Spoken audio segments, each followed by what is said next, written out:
Okay, so we're here for episode 9 of the Shuttlecock podcast. I'm here with Bill Brownlee. How are you doing?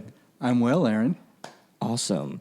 So Bill, as many people may know, writes concert reviews and other content at the Kansas City Star, as well as he makes appearances on KCUR radio and is a pretty OG Kansas City music blogger, you could say. I'd say I'm the first Kansas City music blogger, yes. All right. So, yeah, we'll make sure to get to that, see if there was any contention there.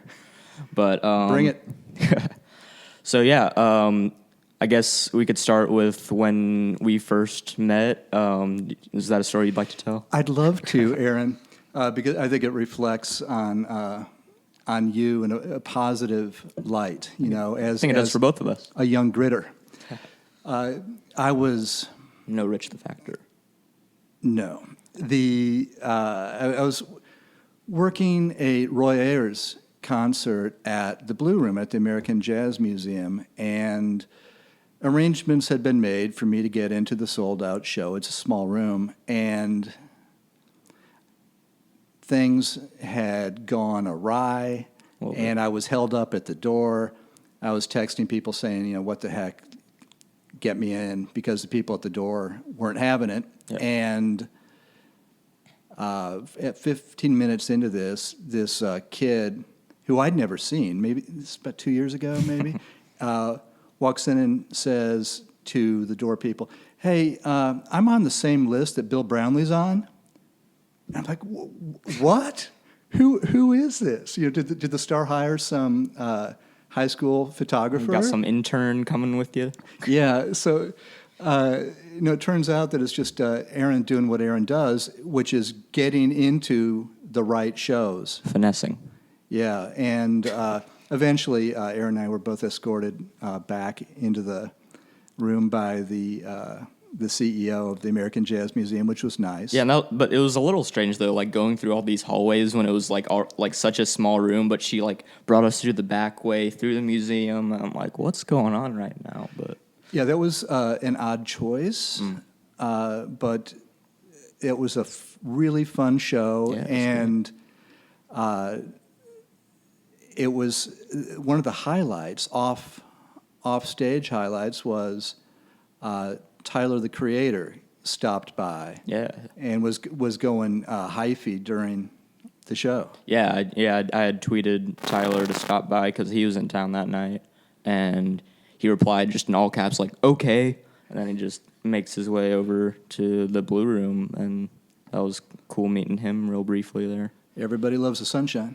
True, and he said he had never seen Roy perform before, so and he's like a real favorite of his, so that was kind of cool to see also. It was a good moment for Kansas City because not only was it only holds, 150, but not only was it full, but half the band was Kansas City musicians who were great, as well as the R&B jazz legend on stage. Yeah, and I remember wasn't Cleaver there and a bunch of other a lot of dignitaries were there because everyone loves Roy Ayers. Who knows whether it's kids who are mix DJ types and old school 70s people for sure, kind of like me. So yeah, that was a very fun show. We talked a lot about Odd Future and Kanye and all that stuff. So yeah, I brought this talisman here, this Kanye CD, because good luck charm. It's my good luck charm, my comfort item, and just to remind me today that I shouldn't shoot my mouth off like my favorite artist of the last 13, 14 years. That's good. Yeah, so he's here to protect me. Would you say Graduation's a favorite of yours? The best Kanye album? Is that so? I celebrate the entire catalog. No, yeah, you have to. It's.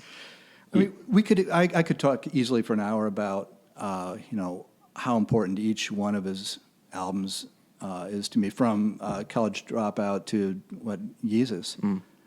And how many times have you seen Kanye over the years? just 2 or 3. But the last time was, well, you know, I'm such a fan that I bought tickets to see the tour was that? Yeah, in December. Yeah, after he dropped it and everything. Right, so he wasn't coming here to Kansas City, so I flew to Atlanta to catch the show. It was like the St. Pablo, was St. it? Pablo tour, yeah. And after I bought my tickets and booked my Airbnb, he had his meltdown, and I went to Atlanta not being able to see Kanye at the Phillips Center. But so that was devastating. But the show at the Sprint Center about 3 years ago, The Yeezus tour. the Yeezus tour was. I wish I went to that. Like that's like one of, like probably my biggest regret in life is like not seeing that show. It was stunning, and I loved it. And the review I wrote for the Star went viral because my lead was something about how Like it was like half full. it wasn't. No, it was more like a quarter full. Yeah. I mean, maybe there were 5,000 people there, and it was. I didn't understand at the moment how great it was. I mean, I gave it a positive review, but there's not a week that goes by that I don't think a lot about that show and how that's what an arena concert should be, and how it kind of ruined everything else for me, actually, Aaron. There was a mountain. There were animals climbing up and down the mountain. There were dozens like of Jesus women. came out? Yeah, it was spectacular. Yeah, And obviously the music was amazing, and Kendrick opened. I mean, it was probably, in spite of the turnout, maybe the single greatest, and I mean greatest thing I've seen. Sorry, Getting goosebumps just thinking about it. Though. I'm waiting for a video to come out. He hasn't released. Yeah, that's kind of like I feel like you don't even really see that as much anymore. Like concert films, like being really widely available. It's kind of It's strange. a letdown. You'd think that, I mean, that would have been perfect for Tidal had No, yeah, that would have been great. not gone south. And it could have been like just ripped eventually, and everybody could have seen it. So Yes. that's something I would have been excited to view for sure. But I guess we could backtrack a little bit from the pinnacle of your concert career to just like your first real interest in music, I guess. Sure. I mean, it's always, since I can remember, touched me. I was telling Aaron before the camera started rolling. I grew up up by the airport in Kansas City, and my dad was an outlaw country guy, so he raised me on Waylon and Willie, and then there's the Chris Christopherson and the commercial country of the time as well. The Ray Prices and the Glenn Campbells. But then, once I got a transistor radio of my own, I listened for pleasure to Stevie Wonder, Elton John, and then when I hit puberty, it was Aerosmith and Ohio Players. Mm-hmm. And when I hit junior high, I was able to see, I had started reading music publications, and I read about, in 1976, this group in England called the Sex Pistols. And there's no way I was ever going to hear that anywhere. I knew that. So I went to a specialty record store, I think it was at Crown Center, and bought this 12-inch of Anarchy in the UK, and brought it home. And I eventually wrote a little review for my junior high school newspaper. It was Park Hill Junior High. I think there's only one Park Hill Junior High at the time. But the funny part about that story was I put God Save the Anarchy in the UK on my turntable and let the needle drop. And it was a sludgy, slow thing. I'm like, what's going on? This isn't at all what I had in mind for this thing called punk. And I listened to it a couple of times. It didn't make any sense. So I called my friend Curtis who lived next door, and he came over and said, "Hey, Bill, I know it's a 12-inch. It looks like an album, but look, it's supposed to be played at 45." I'd never seen a 12-inch that played at 45. So he's like, "Look, dummy," and then we listened to it at the right speed. I'm like, "Oh, this is what I've been waiting for," and that changed a lot for me. So I still always was down with Waylon Willie, still am, but that was my introduction to the underground. And well, you had mentioned that like some of the stuff you listened previously was like Stevie Wonder, and just to note, like that was one of my favorite concerts I've seen at the Sprint Center like a year or two ago, because like I don't know, that just him doing the whole album and Janelle Monáe being there and the Royals like getting into the World Series that night, like that was just like wild for me. Yeah. Were you at that show? No. No. Sorry. I'm sorry. Yeah, that hurts. But Stevie, as everyone says, hasn't done anything recording-wise very interesting in a long, long time, and in your lifetime, in fact. Probably. But that doesn't change the fact that those 60s and 70s albums are, the pinnacle of popular music in the last century.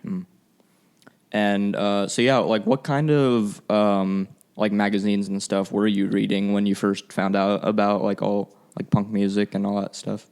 Yeah, I mean, before the internet, there was, even if you scrolled down to the left of the dial on the radio, you weren't, I found amazing music left of the dial, like blues and folk music and, all kinds of interesting things, but, nothing that we'd consider truly alternative today.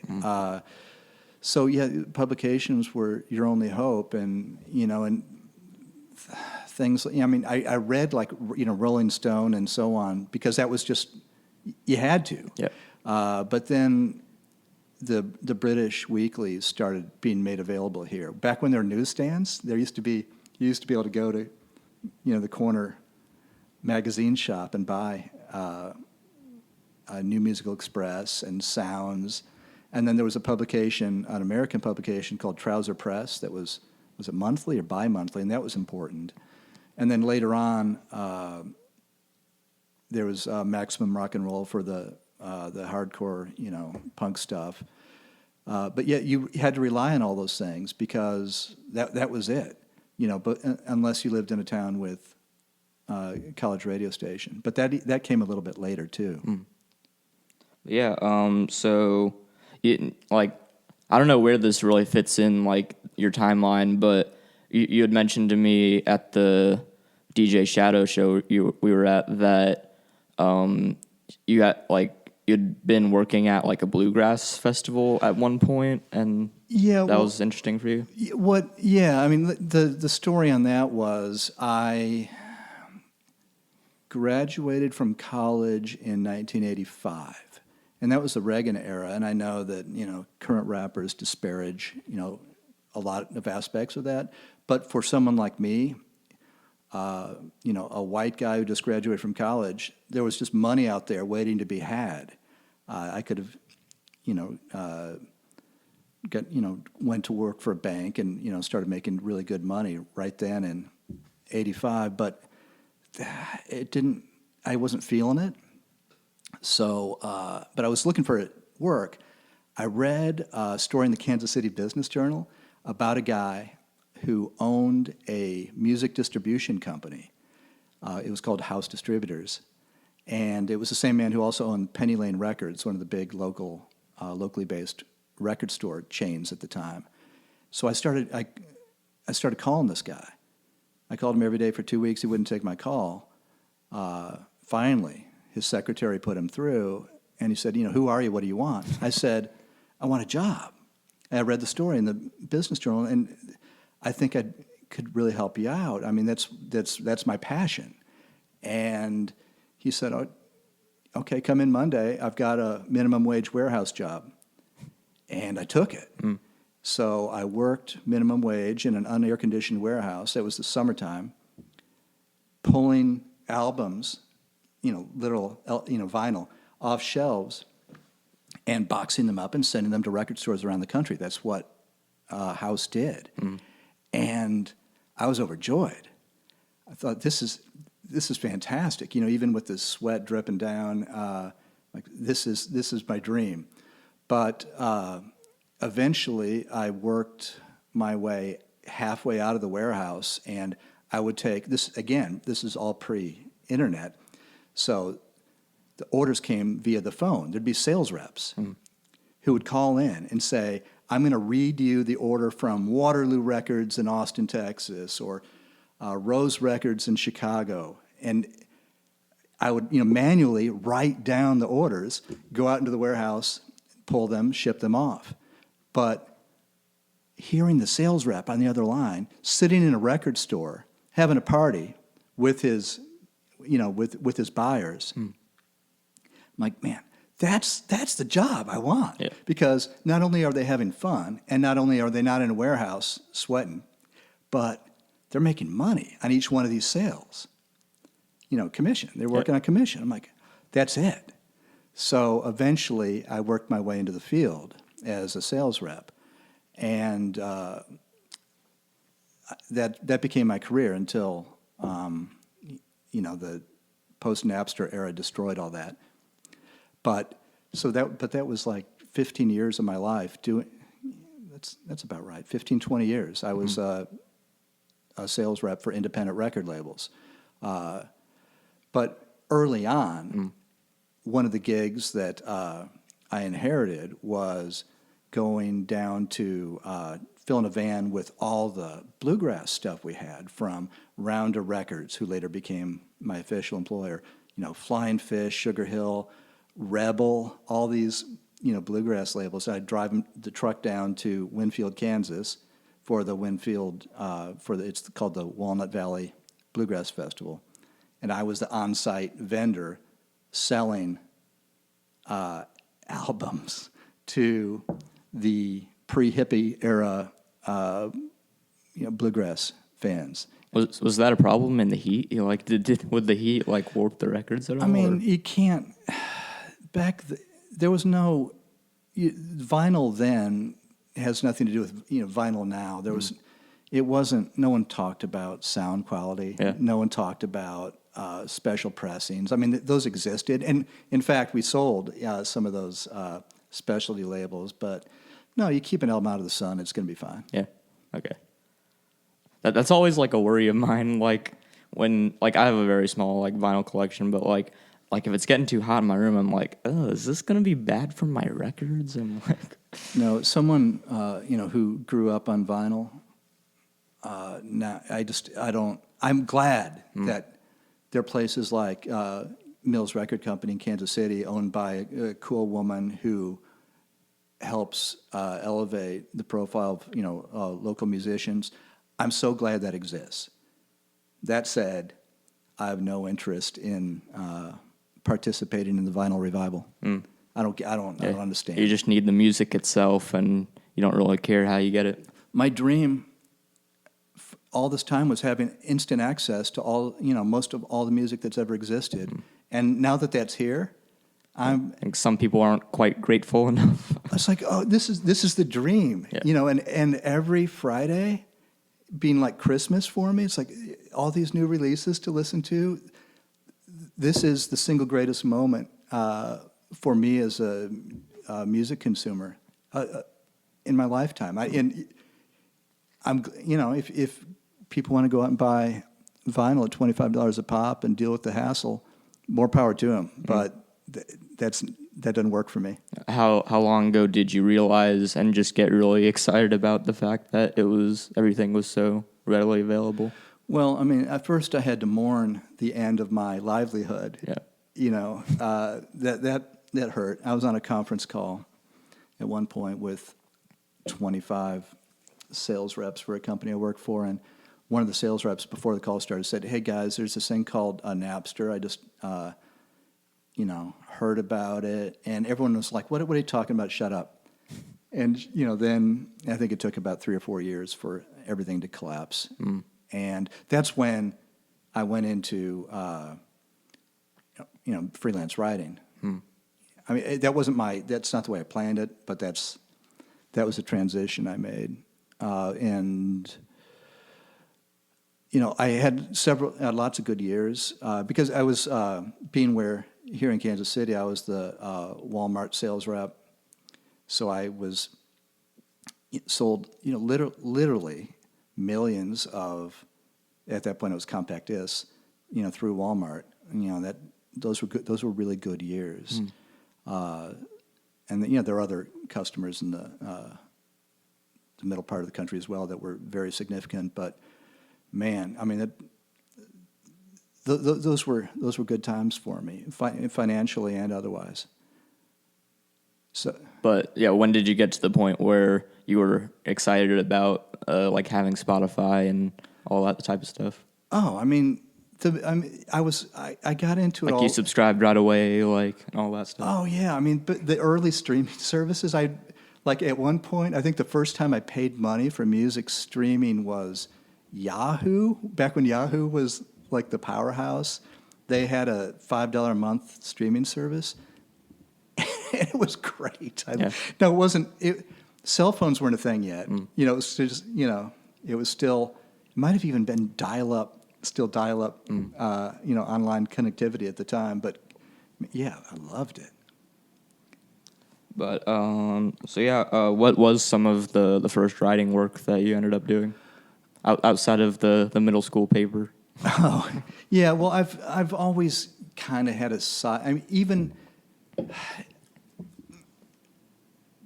back in the early days, back when I was doing like warehouse work and such, I always sidelined freelancing for, whatever. I'm a pretty good content monkey, and I'm very flexible. I'm not rigid. I'll write for money. And so that always was there for me as a sideline, except once, before I started making out enough money to live comfortably. But then post-Napster, when things started to go to hell in my business, and I started working for smaller and smaller companies with worse and worse reputations because everything was just collapsing. As to escape from that, I started blogging, just to amuse myself because I'm like, man, real life is getting depressing. So I started blogging, and then I started. I had this blog called Happy and Bag that was kind of pre-Facebook, and that was fun for a while, and that was a thing.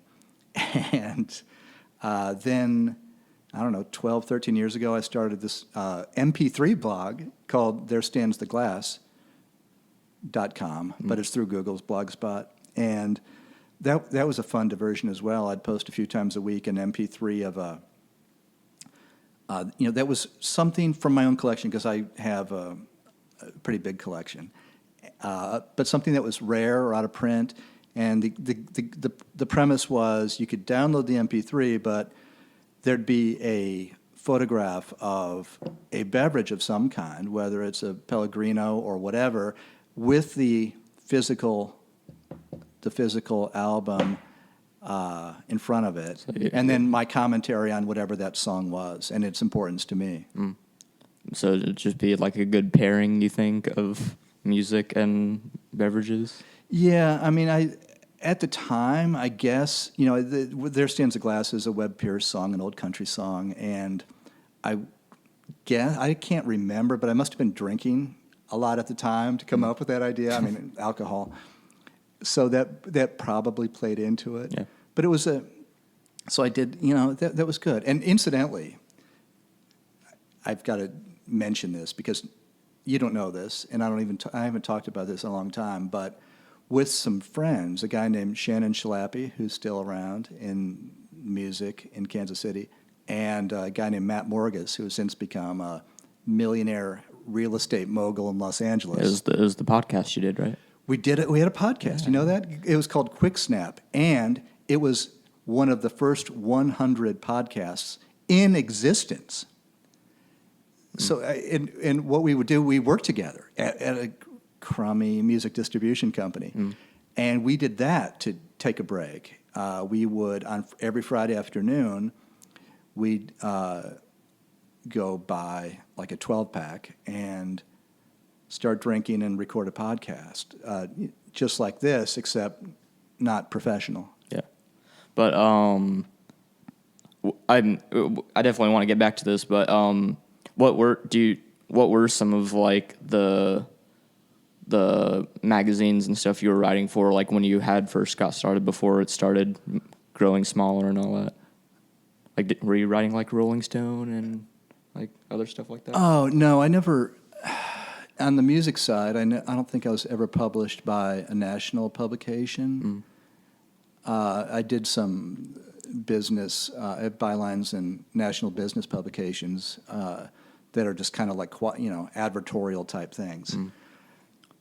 But yeah, go ahead. But yeah, the writing for like the Kansas City Star came about because I think the editors there saw that I'd started writing about the shows I was going to, and I'm a pretty good writer, and they took notice and said, hey, let's try that guy out. So I've been freelancing for them for 12, 15 years. And yeah, but what do you think stopped you from like trying? Like, did you try to write for like national magazines and stuff? Like, or was there something that didn't appeal to you about that? No, it's none of that really. The deal was, this is like a therapy session. It has nothing to do with music really. This is just Bill Brownlee's headspace. I'd had this career in music distribution as a sales rep, and those were good years, as I said. But I also have children. So what we did in my household, I've been married 28 years to a woman I've loved for longer than 28 years. And when things went away financially on my end, she went to work full time, and because she'd been taking care of the kids, then we flipped. I was the primary caregiver for the kids, for better or worse, and she was working full time. So the music writing I was doing wasn't to pay the bills at this point. It was, that's just something I did for fun, and it's still kind of that way. This is all fun for me. This is, I don't take it terribly seriously. Although the music means everything to me, I don't take my writing seriously. There's a quote. And so my wife was paying the bills. So no, I was like, I guess I could have pursued what you're saying, but I was taking care of kids. I was taking care of our home. And no, I mean, that was, I don't want to call it a sacrifice I made for the family, because I did it. I'm no regrets, and I still could do that, I guess. But I'm between the outlets, all the outlets I have, I am able to put out there what I have to say. I'm not holding much back. Okay. And I'm the guy, as you know, in town, who's willing to go negative. I'm not afraid to say when things aren't good, and I do that a lot. Yeah, because I know on the Plastic Sax, like the tagline is like an irreverent. Like, what's the whole tagline? Yeah, it's something about like an irreverent perspective on Kansas City's jazz scene. So yeah, I'm guessing you've caught some flack before. Oh, I guess in between like all of your work too. Like so. Yeah. I started. Again, this all ties back to me having time on my hands. When I became like a stay-at-home dad, I'm like, well, I could also, after my wife gets home and we put the kids to bed, I could go out and see music. And I'm like, I want to get back I want to catch up on the jazz scene. Oh, I didn't mention this because at one point I was also I was the volunteer editor of the Jazz Ambassador magazine. I did that back in my warehouse days when I was working in a warehouse as just a volunteer. And so I was connected to the Kansas City jazz scene that way, and I always loved jazz because back in the 70s also, Kansas City had free all-ages jazz concerts every Sunday night in the summer. And my parents were nice enough to drop me off at those shows, you know, whether they were at Brush Creek on the Plaza or at Parade Park in the Jazz District. And that changed my life, too. I'm like, oh, I love this music. But, you know, jazz has to be seen to be appreciated. And because my parents were willing to drive me to a place every Sunday and drop me off, they had no interest in staying with me. But so much the better.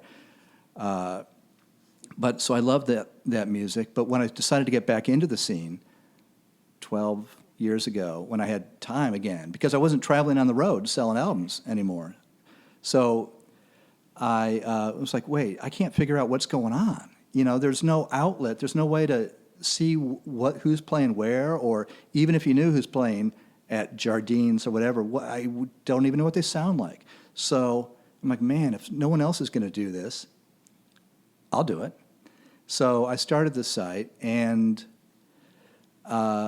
it's become immensely unpopular. I don't mean through page views unpopular. I mean within the jazz community unpopular because, you know, I rave ecstatically about some musicians. Like there's a guy named Matt Otto who I think has released this year maybe the best album to come out of Kansas City in any genre for 5 years. It's just stunning. I mean, no one knows about it. No one cares about it. The Aaron Rhodes of the world haven't said, "Hey, I'm gonna jump on that and see what that's about." Now it will. But for all the positive stuff I put out, I also say, you know, I'll write a piece saying I went to the show and this is what went down and it was great or it was horrible, and then by the way, there were 5 people there. The jazz club owners and the musicians don't appreciate that. But I think that's part of the story. Yeah. And I think, you know, from my own perspective, I'm documenting this scene in ways that will otherwise be, you know, go unrecorded. And even if no one's reading now, and even if it makes me loathed within that community now, I think it'll be valuable 30 years from now. Yeah, people will be like, wow, there are these great shows and nobody was there. That's wild. I'm really interested in all these people. And it'll be kind of like a positive thing to an extent. So yeah, and in so many cases, you know, if you Google just some, you know, like some album that came out by a Kansas City jazz person, doesn't matter who, I'm the one. Yeah, I'm the one. the only record. I'm the only reviewer, and it's a drag when that review is very often negative. But I'm like, well, sorry, but you've got to. That's the way I feel about it, and maybe you could try to find someone else to write a different kind of review. So it's very often heartbreaking. That said, I just want to reiterate, there's so much great stuff happening in the Kansas City jazz scene, musically, and that's why I relish posting about it 3 times a week. I'm religious about that. And so, yeah, you have Plastic Sax that you've been doing not quite as long as There Stands the Glass. It's more than 10 years, though. Yeah. So, I mean, it's whatever 10 years, 3 times a week is. That's a lot of posts. Yeah, it is. I don't need that. I'm a journalist. I don't do math. That's Yeah, I can't do that. ooh.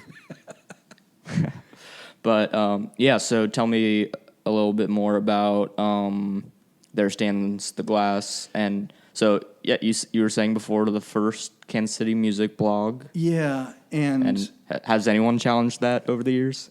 No, I mean, No? It's whatever. Yeah. It's just a fact. I'm not waving a flag. It's just the truth.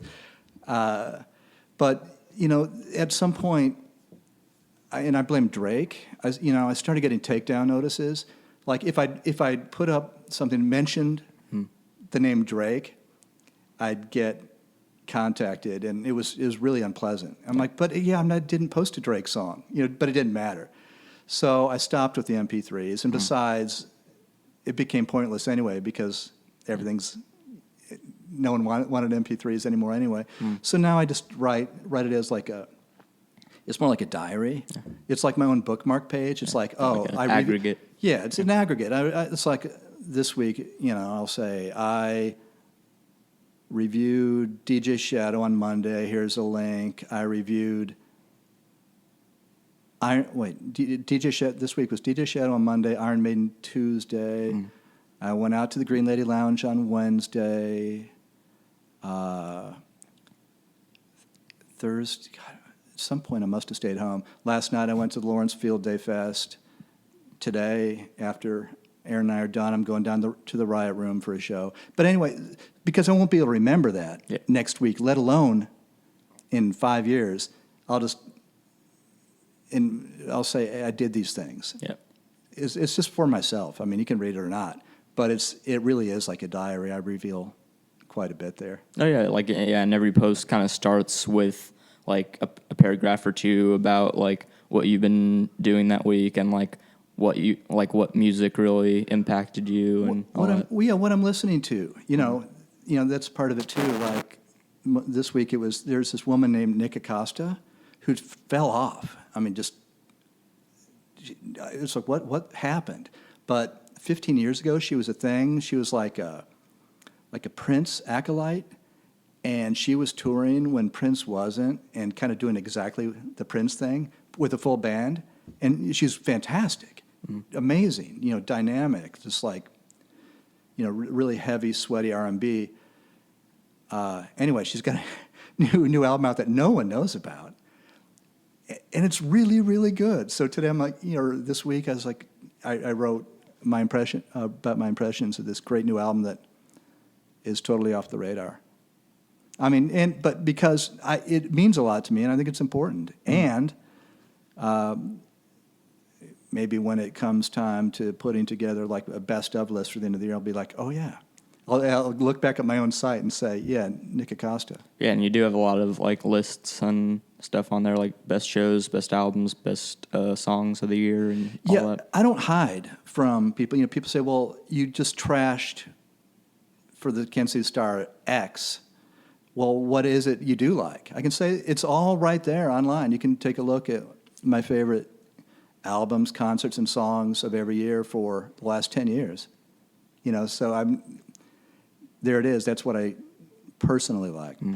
Is there stuff, like, do you frequently kind of, like, go back and look at really old stuff and you're like, oh, wow, I'm surprised I like that, or oh, yeah, all sorts of stuff like that? Yeah, of course. My tastes evolve. It's funny, Aaron, because there's a friend who worked in a record store with me, because I also did that, in the 80s, and he's my age, and he got a job, he had kids, and he stopped playing music. But, he always had pre-marriage, pre-kids, he had bands. And it was, he was a Paul Westerberg replacements kind of guy, and he and I both liked that. That meant a lot to me as well as to him. So now I think his youngest kid just graduated from high school, so he started up the band again, and he's playing this afternoon, his first gig with this new band, and the album's out, and I listened to it. It's like, oh my God, he is playing exactly the same music that he played, 25 years ago, exactly, and more power to him. But man, I'm not the same person I was 25 years ago, and I don't listen to the same music I listened to 25 years ago. I don't even listen to the same music I listened to 5 years ago. I don't understand. I'm not knocking my friend here, but the older I get, the more expansive my tastes are. And rather than, funneling inward, I'm more and more interested in more and more things as I age. So yeah, I don't. I'm not embarrassed by anything I've listened to. In fact, I'm a generalist. I don't. I'm not a specialist. I don't like some of your guests on previous podcasts, they're like, oh, I'm all about trap, or I'm all about indie pop, whatever, and that's cool, man. But I'm the opposite of that. I'm everything. So yeah, I mean, you and I have spoken in the past about, the quote unquote mumble rappers and all that. And it took me some time. I think one of the first conversations I had with you was like, man, I don't understand what's up with, the Young Thugs and the 21 Savages and the Uzi Verts. But all it took was for me going to those shows. And I'm like, oh, now I get it. Now, seeing Lil Uzi Vert last year at the Uptown, Yep. like, oh, that was a transformative experience for me. It all clicked. And I get it, and I like it now. That's good. Yeah, but so I can embrace that. I'm not, like one of these old cats who's like, oh man, if you're not, a gangstar acolyte, then you're nowhere. Like, no, music changes, and I embrace it. Yeah. What have been some of like the most surprising things that you've found yourself impressed by, like just over the years of like doing concert reviews and stuff? Well, what I like most, I'm not going to answer that question because that's too hard. But I'll say this: what I like most is being at a show, whether it's a small room or a big room, that's at capacity, where everyone is feeling the moment and everyone's excited to be there. Whether that's Roy Ayers, or whether that's the teen pop band of the moment, just feeling that excitement. That's why I do what I do. I'm happy to see a teen idol at Sprint Center, and hearing 15-year-old girls scream, that's the greatest. Because their passion, even though it's not directed at something I'm passionate about, fills me with joy. It's like that. I never want to get away. I don't want to lose that, because even though they're screaming at like a third tier Justin Bieber, what's in their hearts is real and pure, and that's the way I might feel about a new. A Matt Otto album, for instance. Yeah. You would go scream at Matt Otto. I'm screaming in my in my headspace. Internally screaming. Yeah, yeah. So those are the shows that mean the most, and that's why you and I spoke before the camera started rolling. But I'll say it on camera. Went to this thing called Lawrence Field Day Fest yesterday, and I've got the tags on because I paid for the pass with my own money. And because it wasn't working, I just did it for myself. So in case you want to go back. In case I want to go back tonight. And this festival has, they say, more than 100 acts, 3 days, 8 venues, I think. Yeah. And Aaron, last night, every venue I went to was empty.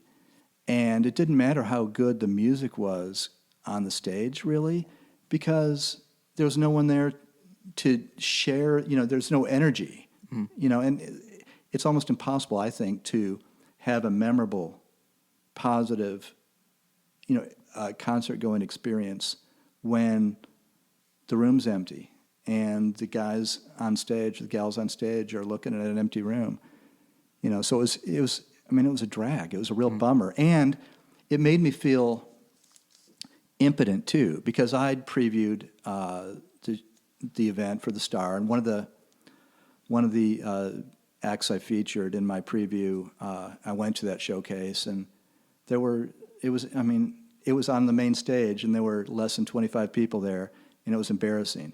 It made me feel like I wouldn't call myself a tastemaker, but you call yourself a tastemaker. It's Maybe. like the tastemakers have no clothes. We're powerless because this event had been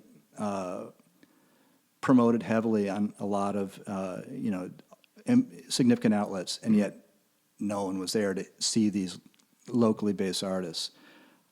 Really, it hurt my feelings and depressed me. Damn. But so you have you not had like many experiences where like I feel like you always meet people and they'll be like, oh yeah, I saw this band and there was 10 people there, but it was the most amazing show I've ever been to. Like do you not have many shows that are like that for you? Yeah, I mean, I go to shows with,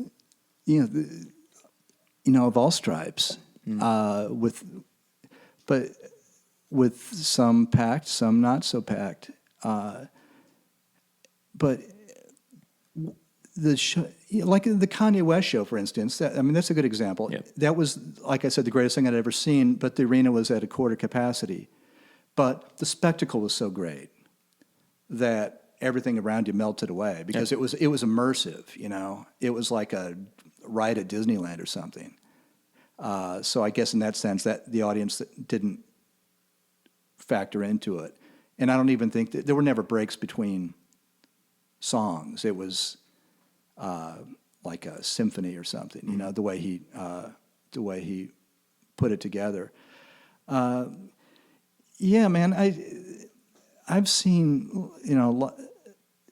I mean, it depends to some extent on the artist. Like, I'm really into the Minneapolis scene, whether it's the Rhymesayers artists or the Doomtree artists out of Minneapolis, and I've seen some of those rappers and producers, DJs, play to sparse. Oh, yeah, I was crowds. at the last POS show in Kansas City. Like that wasn't an awful turnout, but it could have been much better. But see, POS is a good example in that Steph is able to engage with people in the room. He looks people in the eye. He will, physically touch them. So he's capable of, getting past an obstacle like low attendance. But that's the exception rather than the norm, in my experience. But kind of speaking on the teen idol aspect of some of the shows you go to, I remember seeing an article I think you wrote. It was called like "It's Okay to Like the 1975." Oh, was that you? Yeah, that was me. So yeah, like that's one of the first things that pops up on Google when you're like Bill Brownlee, Kansas City star. Like I think that's up there as well as the feedback to your Van Halen review. So like, are those a couple of the biggest things you've? Oh, that's funny. I don't Google myself, and and I don't read comments. I mean, because my skin isn't thick enough to deal with it. I've had that problem. But I mean, 1975. I'm like, yeah, that's just really, really good pop music. And you and I had a disagreement at the DJ Shadow show where I was saying, hey, man, this One Republic show I reviewed, it was so good, and I loved it, and I did love it. I mean, that's not necessarily what I listen to for pleasure, but hearing the guy who wrote Halo for Beyonce play Halo and having 10,000 women sing along to it, I mean, that was, I felt that, that was magical.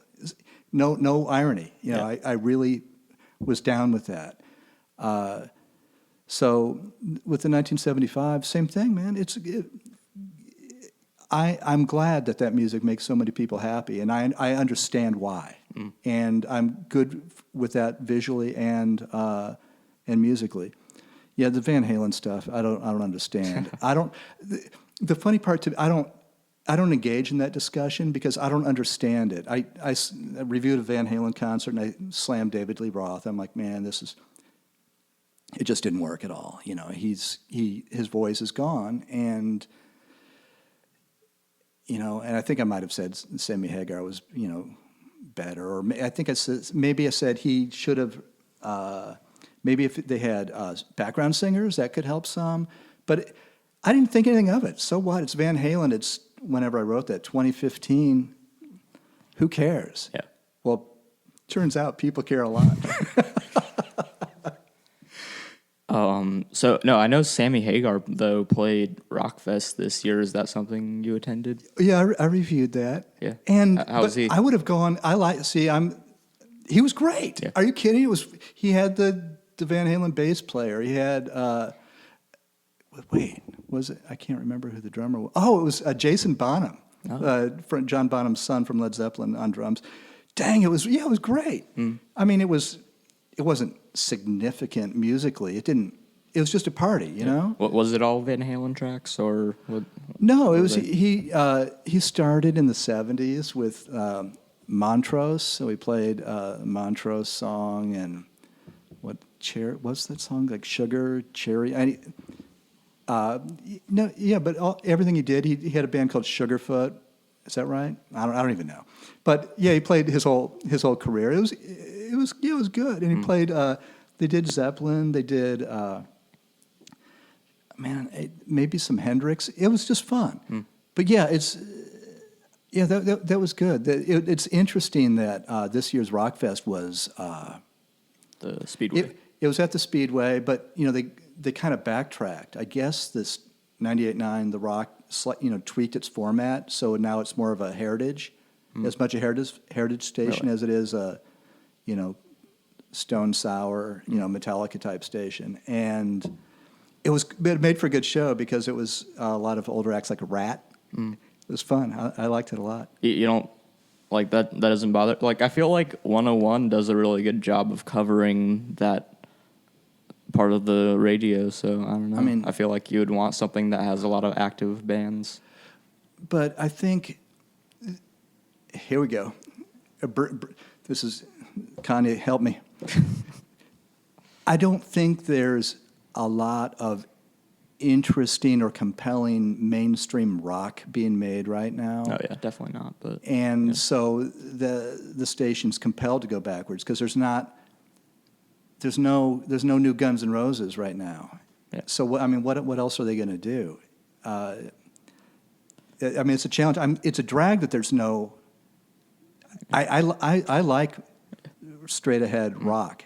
They could just dig deeper. That's the thing. Like, they could give airtime to like more underground type bands, I feel like, and it might be able to work out. I know you're into that Dallas punk band that like opened for Slayer last year. Slayer. Dallas. I think it was a bill of Slayer and Lamb of God. Oh no, it was Anthrax and Lamb of God. Power Trip. Oh yeah, Power Trip. Yeah, Power Trip is amazing. But I know you're down with it. But for my taste, the songs aren't quite there.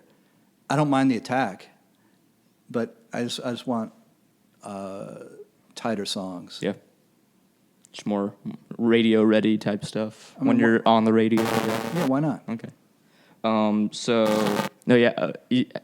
you been to Rockfest a lot over the years? Like, oh yeah. I want to hear your personal Rockfest history, because like I know you're an honest reviewer, and if it's a good show technically, you'll give it a good review, like as you should. So like I want to hear the perspective, like a very just your personal perspective. No, I mean it's Rockfest is a radio station sponsored event that's billed as the biggest one day rock festival in the country.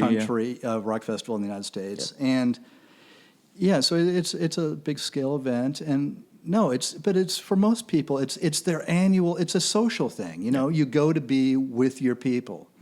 And as much as tastemakers would like to pretend otherwise, Kansas City is a hard rock town, it's a classic rock town, and it's a country town. Every Thursday night there's a concert in the Power and Light District that draws 8,000 people in the summer. 8,000 people every Thursday night. The Hot Country Nights. That thing, yeah.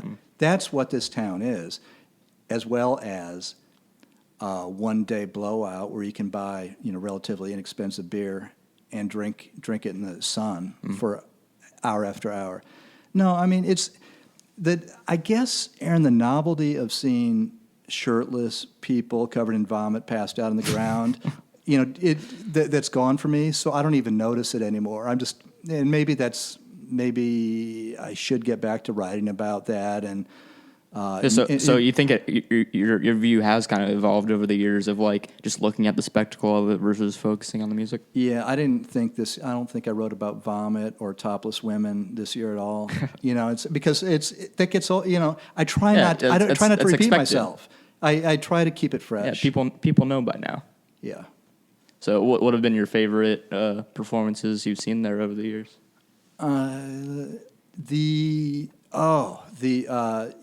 My favorite probably was, on terms of main stage names, was Stone Temple Pilots. Oh, yeah. Gave a really freaky show, and Scott Weiland was behaving aberrantly, and it was strange and weird and cool in a rock and roll sense. Now, how long ago was that one?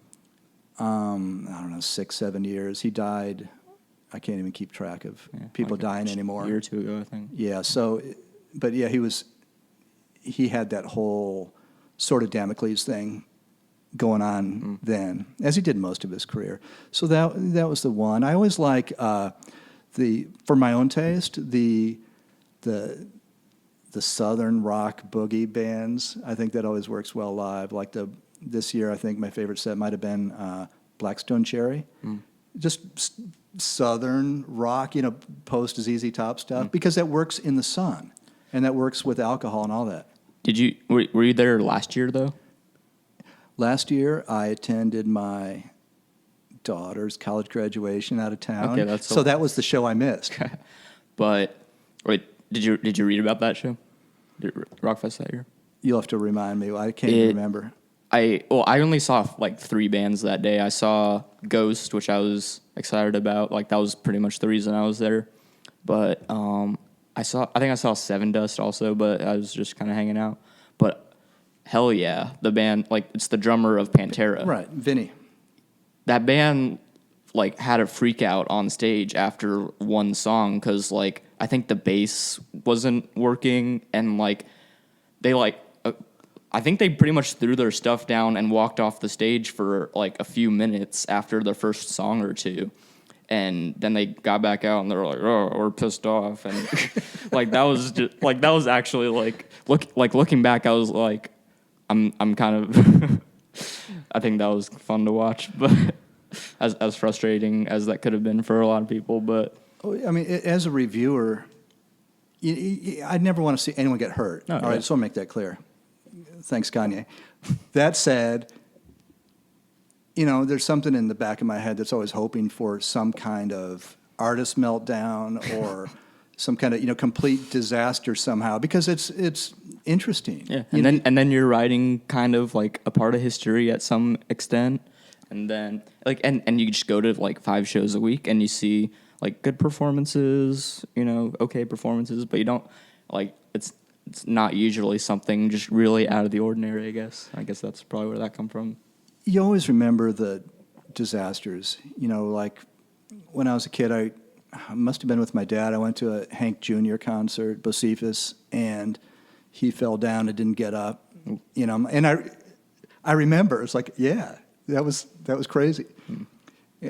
Incidentally, I've also seen Hank 3 have a onstage tantrum within 5 minutes of hitting the stage, and then it's all these country rockers. The only time, the question I usually get is, "Are you ever afraid, Bill?" Because I do all kinds of shows, like you do.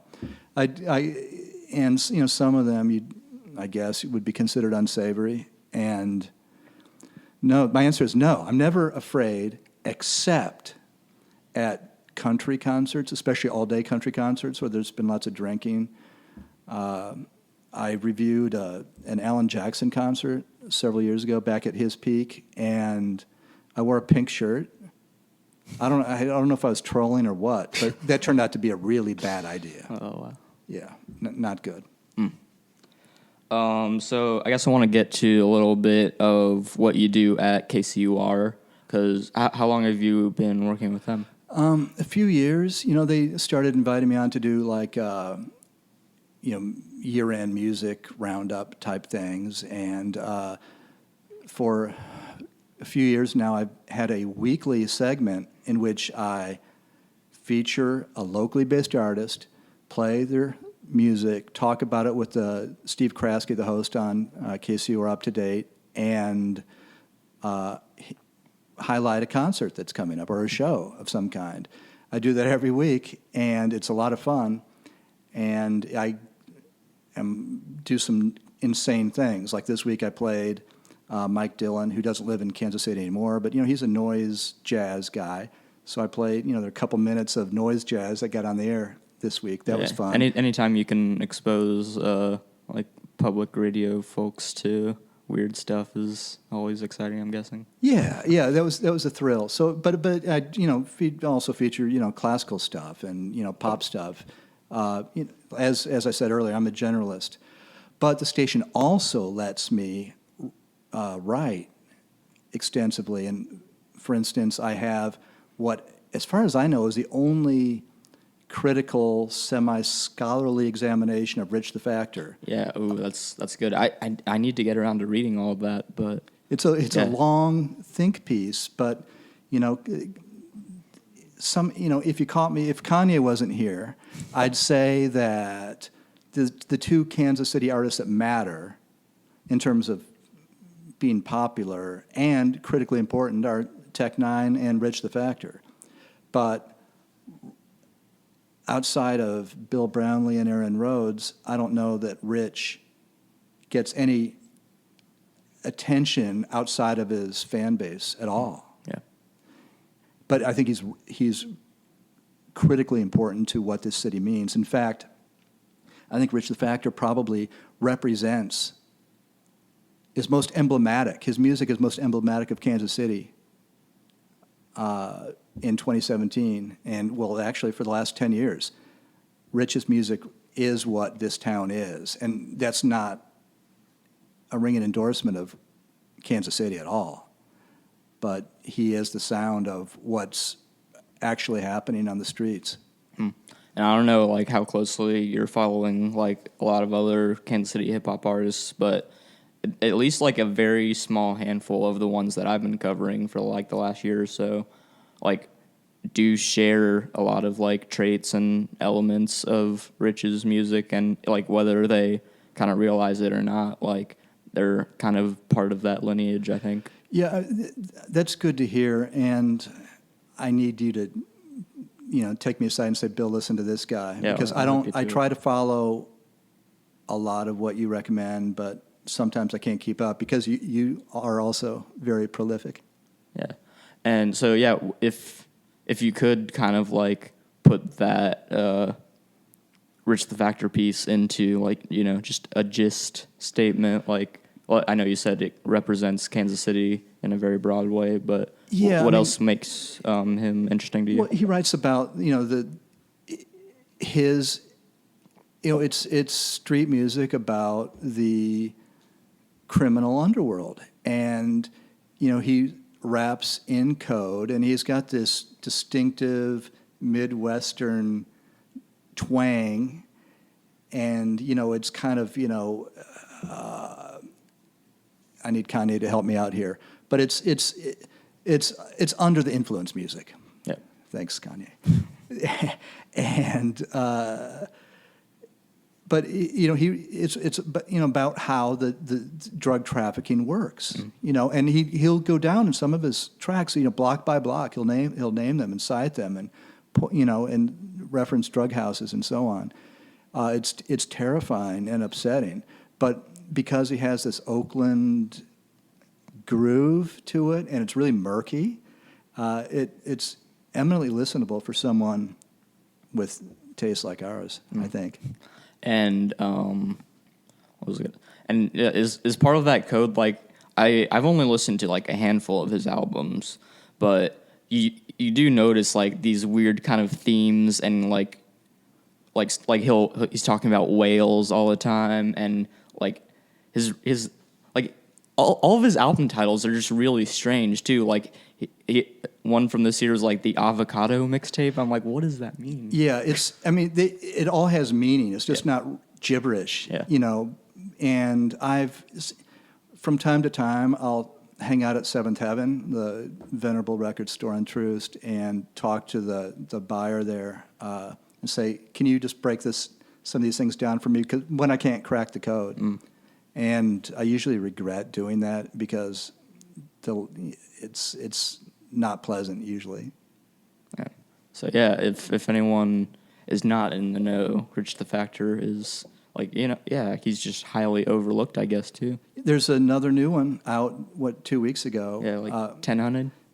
Yep, keeping it thou wow. I mean, I'm still catching up on the last year of albums. So. There were 3 or 4 last year. Yeah, I think I've heard like 2 or 3. Because he was incarcerated. It's just like Gucci, But so he gets out, and he's kind of a new guy. There's a new energy to the music, and it's an exciting time to be one of the 50,000 Rich the Factor fans.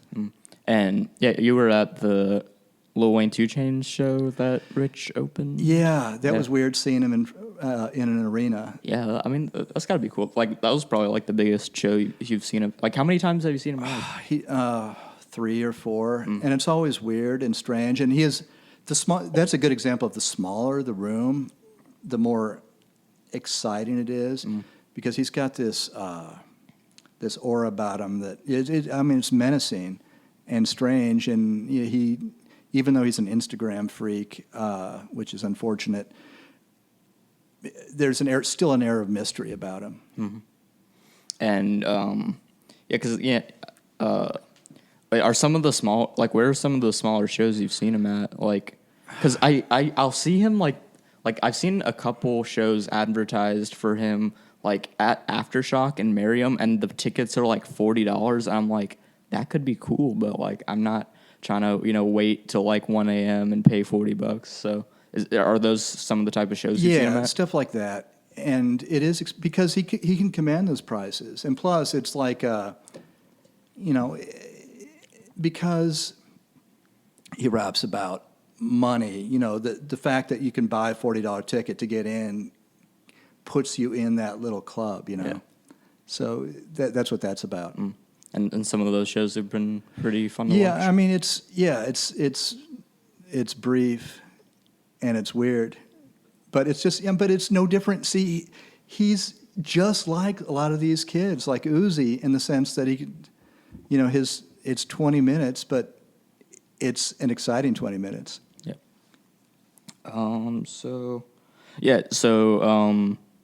Rich and Tech are some of your favorite like local hip hop acts, and yeah, I mean, I have a strained relationship with Tech. Tech can feel free, or Travis can feel free to correct this, but they read your stuff. I suspect. I've reviewed Tech 15, 20 times. Well, probably more if you count albums and shows. But I like to think that Fragile, the diss track to critics, is directed at me. Yeah. The track with Kendrick Lamar, because I don't know who else it would be about. Because I'm the guy who reviews his shows. Yeah. I'm the guy who reviews his albums. And they make it clear that they're not always happy with my perspective. Okay. So, but you would still consider yourself a fan of him, right? Oh, yeah. I mean, Tech's a genius. Travis is a genius. I'm an enormous fan. Yep. And the most recent Tech Nine show I saw maybe a month ago was one of the best because they upped the ante on the production. It was really cool. What venue was that one at? Midland. And it wasn't quite sold out, which they won't like me saying, but... No, yeah, I read your review. You said you were just very impressed by like all the stage work and all that. Yeah. I mean, his shows break down at the end, and it gets dumb. Are they too long, or does it just not quite? Is it not quite cohesive? But it's the right length that it should be. The first 45 minutes of this last show were spectacular, as good as anything short of Kanye or Jay. Or peak Lil Wayne, because Lil Wayne had a moment where his shows were amazing. Yeah, I guess the one at the Sprint Center most recently was kind of toned down for him. I guess. Yeah, there was. That was like super fun for me though. I'd never seen him, so he was on for sure, but he used to have all the bells and whistles. Yeah. And that was like a week after he passed out on the airplane, and that was crazy for me. I'm like, this show's gonna be canceled. Like I didn't think it was gonna happen. Wayne, I could talk about Wayne for hours. Yeah. Wayne was really important to me in a lot of ways. But anyway, tech.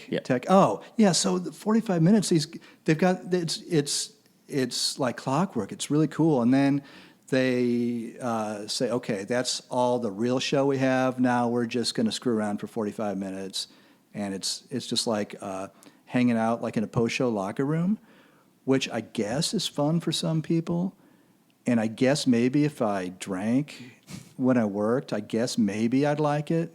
But no, I don't do either one of those things. I feel like if he would have maybe like if he relegated that to like the actual encore, maybe that would be a good setting for that. But you just kind of wish it was more theatrical throughout. Yeah. I mean, he does it by choice. I mean, it's not, they know what they're doing. Yeah. They're really smart guys. But I'm never going to be down with an artist wasting the time of people on stage just doing shots and talking about women in ways that, I mean, just, I'm not against guys doing that, but doing that in front of 2,000 people is awkward, I think. Yeah, no, because I remember when he was opening the Lil Wayne 2 Chainz show, like there was like, I want to say it was 2 minutes where he was about to do the song Areola, and he just was like asking every woman in the arena, like this, like somewhat of a family establishment, to be like lifting their shirts up. I'm like, this is very awkward for me to be witnessing. I feel like this should be happening at Rockfest, but Rockfest was a great setting for probably. I wasn't there. Were you there to see Rockfest? Yeah, that was good, and he belonged there, and he should be there every year. Yeah. And I was hoping, for his sake and for the sake of Rockfest, that they'd put him on as the headliner instead of Godsmack, instead of Korn, having Tech Nine be the headliner would be so cool. Yeah. And the year he was on the bill, he was great, and he had a live band with him. It was all good. Tech is a genius. I'm a huge fan. Okay, we'll pass on the rest of Tech Nine right now. But what has really piqued your interest, like punk and hardcore wise, in Kansas City that you've covered and seen before? I don't know. It's a deafening silence. Yeah, like I saw a punk band yesterday, and I didn't care for it. Don't want to talk about it. I went to a show that you wrote extensively about and documented at the Encore Room. Yeah, Pure Disgust. And Pure Disgust was the headliner, and another 20-minute band, but I loved it. And the local openers, 2 of the 3 I saw, did it right, and I liked it. See, what I like about rock and roll, Aaron, is when there's a sense of danger, when it's menacing, when things seem as if they're about to fall apart at any moment. I derive great pleasure from that. So whoever the 2 of the 3, I know you saw Blindside USA and the Drippies, I think. Yeah, and they were kind of messes in a good way, And I'm down with that.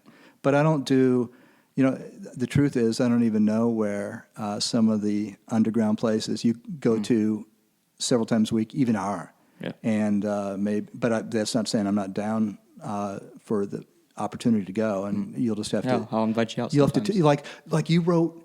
I read what you wrote about something. Was it last night? Yeah. You were talking about how a band from Texas was doing this avant-garde jazz stuff.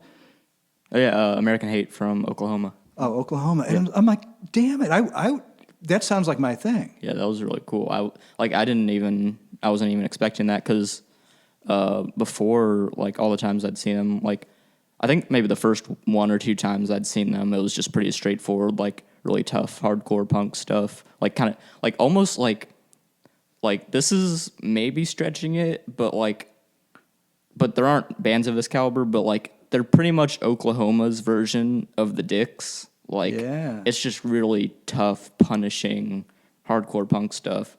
So that was kind of their thing before, and they still have a lot of elements of that. But then like I think I kind of caught them in like a transitional period too, because I went down to see them at a fest in Oklahoma, and then they played Kansas City right after that fest, and like both of those they were covering like Rolling Stones and stuff like that, and that was cool to see. But so now they've kind of like they have an LP that's out like this summer, and I think that's probably where the jazz elements are gonna come into effect. So that's a really exciting band right now. Excellent. So I'll keep in mind that if there's a punk band coming through that has like some strange, cool element to it, I'll shoot you an invite. Yeah, So. I don't mind being the oldest person in the room. In fact, I think that's a badge of honor. Will the Star mind though if you're like writing about super small shows all the time? Because I imagine like they want you at bigger shows, so like more people are reading. Do you think? It wouldn't be like as you know I've gone to 6. I would have gone 6 nights this week, but I'm only being paid to go to 2 of them. Okay. So no, I'm not. You would just blog about it at that point. Yeah, or just go. I mean, I can't even blog about, write extensively about everything I see. But for sure, I go out. That's what I do, and that's one reason I look like I do. People say, "What's wrong with you, man?" I'm like, "This is what you look like when you go out several nights a week for 25 plus years." So you're looking at your future right now, Aaron? No, it's a good look. You mentioned to me at the DJ Shadow show that you kind of were in like a rut, like writing wise. Is that something that you've come across before, or frequently? Yeah, sometimes it's just a natural thing. I can't believe you said that. So you need your own Kanye. I'm sorry if you. No, it's cool. It's cool. No. We'll talk about it. Sometimes I get those too. Yeah, you're in a groove and things come naturally, and sometimes they don't. Sometimes it's difficult. I mean, writing's hard, and I take great pride in what I write. And very often I'm not happy, especially when I'm writing for money. There's a deadline, and sometimes I only have 60 minutes or less to knock out a review that'll be read by tens of thousands of people, and sometimes I don't quite capture the gist of what I want to say, or I don't think I get to the essence of the show, and it makes it. I don't feel good about that, and so at the DJ, I think so I'd been in this thing for a couple, and sometimes you don't feel good, physically you don't feel good, especially as you learn when you get older. Or you've got stuff going on in your life that's distracting you from your work. So I hadn't really been happy with what I'd written for a couple weeks or more. But I thought my DJ Shadow show, even though I wrote it in 45 minutes, was good. I wrote, I think, a really good, in terms of writing, a good review of Iron Maiden this week. That was pretty good. So I think maybe I'm back on track. Back on the horse. No, but what do you think makes a really great concert review or write-up, in your opinion? I mean, I think that's the question, isn't it? That's a good question. It's the obligation of the writer. Well, it depends on first of all, it depends on who you're writing for. Writing for the Kansas City Star is one thing. Writing for the Pitch is a totally different thing. Writing for Maximum Rock and Roll is another, right? But writing for a mainstream publication like I do, for instance, I want to convey. I want to be honest to the people who were there. How many people were there? How did they respond to the show? Did the person or the people they paid to see fulfill the expectations?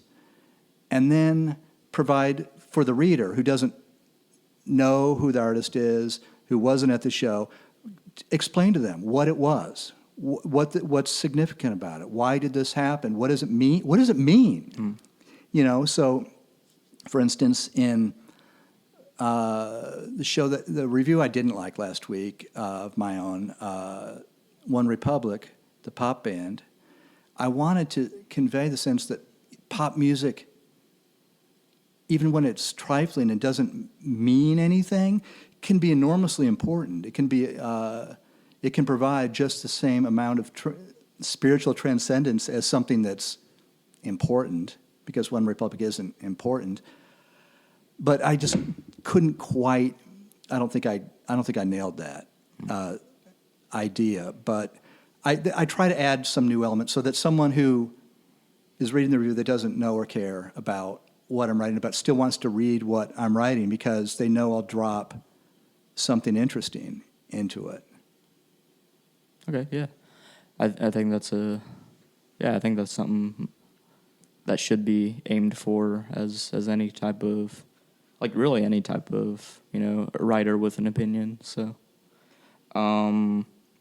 yeah, you're the first guest I've had that's brought a list of things, of potential topics, but is there anything that you think I missed or that you wanted to mention? No, I'm looking now, going down my little list. My friends who can get away with it call me Rain Man because I have a little Aspergery element to me, and making notes and preparing and showing up early. That's all part of that syndrome. No, I'm here. I'll just say this. I'm here because, as young as you are, I wanted to pay tribute to you because you're much further along at 20 than I was at 20, and you're not limited in your scope. And at some point, you will be raving about, the Matt Otto of 2040, and I think that's important. I want to show, I'm here because I want to demonstrate my appreciation of what you do and my support of what you do, because I think documenting things like as we both do is essential, and doing it for the right reasons is essential. I mean, I'm sure one day you'll be, the Shane Smith. What's the guy, the Vice guy? Yeah. Is that the name, Shane Smith? You'll be Shane Smith someday. But even if you're not, it doesn't matter, because you're doing it the right way for the right reasons, and I respect that. So it's against my nature to be visible as I am right now. It's totally out of character, but I'm doing it because of the respect I have for you. I really appreciate that. I don't think I can say enough. So yeah, is there anything else you wanted to cover before we wrap up? No. Cool. Just as a reminder to anyone listening, they can go to shuttlecockmusic.com. There's the store on there. That's the best way to support the podcast and the website. You can subscribe on iTunes and YouTube and leave ratings and share episodes that you enjoy. And there's the Mills Record Company show on August 4th that Shuttlecock is putting on. It's Primitive Future, A.D.D, Tommy Strasser, and Solomon. So there's death metal, hip-hop, and indie rock on there. It's 6 p.m., free, all ages, at Mills Record Company, August 4th. And Shuttlecock, the podcast is part of the A.D.D podcast family, so check for new episodes from Jason Barr. And I think that's all I have for today. I appreciate you coming out, Bill. Glad to be here.